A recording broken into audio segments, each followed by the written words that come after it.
쓰러진 지 한 달도 안 됐는데 대체 무슨 일이? 지난달 13일 경기도 가평 어느 촬영장 유튜브 콘텐츠를 찍던 김수용이 갑자기 의식을 잃고 쓰러졌다. 급하게 실려간 병원에서 받은 진단명은 급성 심근경색. 자칫 잘못했으면 목숨을 잃을 수도 있었던 아찔한 순간이었다. 그로부터 불과 몇 주 후인 7일 김수용은 유튜브 채널 조동아리에 출연했다. 창백한 얼굴이 아니라 환하게 웃는 모습으로 말이다. 그것도 모자라 평생 손해본 주식을 올해 1년 만에 다 만회했다는 폭탄 발언까지 터뜨렸다. 어떻게 그게 가능한 거야? 쓰러졌던 사람 맞아? 시청자들은 믿기지 않았다. 생사의 갈림길을 넘나들었던 사람이 그 짧은 시간 안에 주식으로 대박까지 냈다니. 이건 드라마보다 더 드라마 같은 이야기였다. 그런데 더 놀라운 건 김수용의 이 반전이 단순한 운이 아니었다는 점이다. 그에게는 남들과 다른 투자 철학이 있었고 그 철학이 결국 기적 같은 결과를 만들어냈다. 오늘은 김수용의 이 믿기 힘든 반전 스토리를 함께 들여다보려 한다. 죽음의 문턱에서 돌아온 남자. 먼저 김수용이 겪었던 그날의 상황부터 짚고 넘어가야 할 것 같다. 지난달 13일 가평에서 유튜브 촬영을 하던 중 김수용은 갑자기 쓰러졌다. 주변 사람들이 급하게 119를 불렀고 그는 구리 한양대학교 병원 응급실로 긴급 이송됐다. 병원에서 받은 진단은 급성 심근경색, 심장으로 가는 혈관이 갑자기 막혀서 심장 근육이 손상되는 병이다. 일반인들에게는 심장마비로 더 잘 알려진 이 병은 골든타임을 놓치면 사망에 이를 수 있는 위험한 질환이다. 다행히 김수용은 빠르게 병원으로 이송됐고 혈관 확장술을 받았다. 막힌 혈관을 뚫어주는 시술을 받은 그는 일주일 만인 20일 퇴원할 수 있었다. 의료진의 신속한 대응과 김수용 본인의 강한 생명력이 만들어낸 결과였다. 그런데 사람들이 더 놀란 건 그 다음이었다. 퇴원한 지 얼마 되지도 않아 김수용은 예능 프로그램 촬영장에 복귀했다. 그것도 건강해 보이는 모습으로 말이다. 이렇게 빨리 회복할 수 있는 거야? 많은 사람들이 의아해했다. 하지만 김수용은 웃으며 카메라 앞에 섰다. 그리고 또 한 번의 폭탄 선언을 던졌다. 7일 방송된 조동아리에서 김용만과 지석진, 김수용은 주식 이야기를 나눴다. 김용만이 먼저 운을 뗐다. 최고민수 씨 나왔을 때 얘기한 거 샀냐? 요즘 주식 쪽이 다 안 좋지 않냐? 지석진의 대답은 처참했다. 작살났다. 대화를 못할 정도다. 그는 주식을 평생 했지만 정말 모르겠다며 고충을 털어놓았다. 김용만도 주식 쪽은 정답이 없다며 동의했다. 이 암울한 분위기 속에서 김수용만 유독 다른 표정이었다. 그는 차분하게 자신의 투자 철학을 꺼냈다. 좋다는 얘기가 나올 때 팔 때고 폭락할 때가 살 때다. 간단하지만 강력한 원칙이었다. 남들이 환호할 때 팔고 남들이 절망할 때 산다. 워렌 버핏이 평생 강조해온 역발상 투자의 정수였다. 지석진은 김수용을 보며 말했다. 얘 눈밑이 하한가다. 근데 얘가 수익률이 제일 좋다. 손해를 안 본 거 아니냐? 그러자 김수용은 당당하게 대답했다. 내 주식은 플러스. 김용만이 놀라서 물었다. 이번에 우뚝 선 거냐? 김수용은 웃으며 말했다. 난 수익 나고 안 했다. 딱 끊었다. 그리고 이어진 폭탄 선언. 올해 1년간 평생 손해본 걸 만회했다. 마이너스 40%였던 게 1년 만에 플러스가 됐다. 순간 정적에 휩싸였다.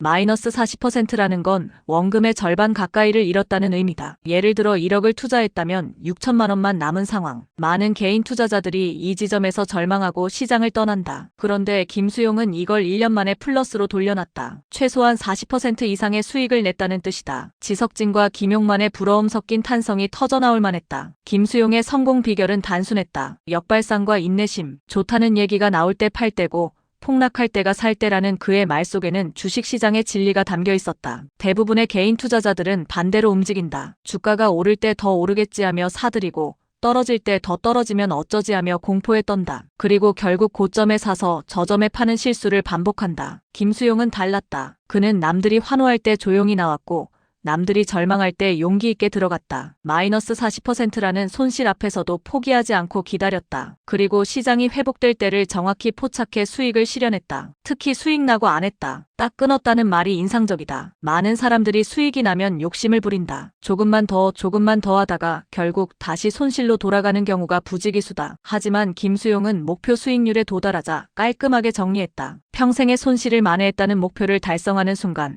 더 이상의 욕심 없이 시장을 떠났다. 이런 절제력이 그를 진짜 승자로 만들었다. 지석진이 했던 얘 눈밑이 하한가다라는 표현이 우프게 다가온다. 김수용의 다크서클을 보고 한 농담이었지만 사실 그 속에는 진실이 담겨 있었다. 주식으로 성공하려면 잠 못 이루는 밤들을 견뎌야 한다. 마이너스 40%라는 손실 앞에서 얼마나 많은 밤을 뒤척였을까. 주가가 떨어질 때마다 가슴이 철렁했을 것이고 올라갈 때마다 안도했을 것이다. 그 스트레스가 눈밑 다크서클로 나타났을지도 모른다. 하지만 김수용은 그 힘든 시간을 견뎠다. 단기적인 변동에 흔들리지 않고 자신의 원칙을 지켰다. 그리고 결국 웃었다. 마이너스 40%를 플러스로 바꾸는 기적을 만들어냈다. 눈밑이 하한가라도 괜찮았다. 수익률이 상한가였으니까. 김수용의 이야기를 듣다 보면 묘한 공통점이 발견된다. 급성 심근경색을 극복한 것과 주식 손실을 만회한 것. 둘 다 인내와 타이밍이 중요했다는 점이다. 심근경색은 골든타임이 중요하다. 빠르게 대처하지 않으면 생명이 위험하다. 김수용은 주변 사람들의 빠른 판단과 의료진의 신속한 치료 덕분에 살아날 수 있었다. 주식도 마찬가지다. 적절한 타이밍에 사고 팔지 못하면 큰 손실을 볼 수 있다. 김수용은 시장의 흐름을 읽고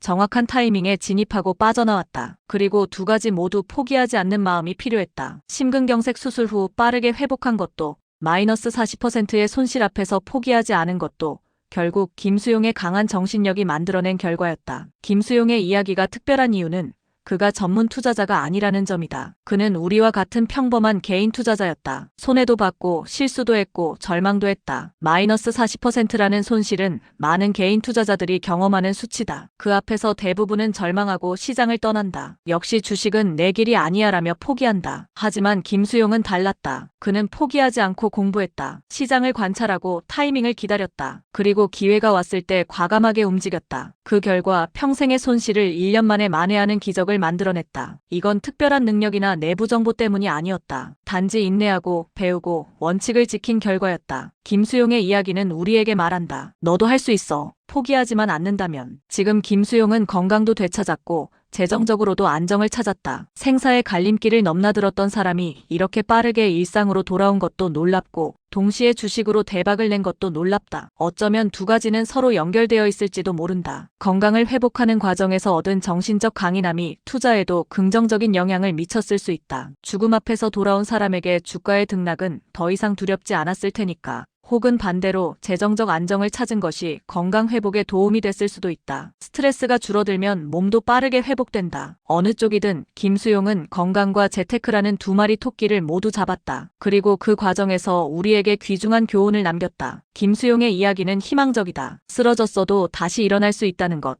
마이너스 40%의 손실도 극복할 수 있다는 것을 보여줬다. 우리 삶도 마찬가지다. 때로는 쓰러질 것 같은 순간이 온다. 건강이 무너지거나 재정이 흔들리거나 관계가 깨지거나 그럴 때 우리는 절망한다. 이제 끝이구나라고 생각한다. 하지만 김수용은 말한다. 아직 끝이 아니야. 다시 일어날 수 있어. 그의 삶이 그 증거다. 올해 1년은 김수용에게 특별한 해였을 것이다. 평생의 손실을 만회했고 죽음의 문턱에서 돌아왔다. 이 두 가지 경험은 그를 더 강하게 만들었을 것이고 앞으로의 삶을 더 소중하게 여기게 만들었을 것이다. 그리고 그의 이야기를 듣는 우리도 조금 더 용기를 얻는다. 힘들 때, 포기하고 싶을 때 김수용을 떠올리면 된다. 저 사람도 해냈잖아. 나도 할 수 있어. 지금 당신이 어떤 손실 앞에 서 있든 어떤 어려움을 겪고 있든 포기하지 마시길. 김수용처럼 인내하고 배우고 때를 기다리면 반드시 반전의 순간이 올 것이다. 눈밑이 하한가라도 괜찮다. 수익률이 상한가라면 말이다. 그리고 그 상한가는 포기하지 않는 사람들에게만 찾아온다.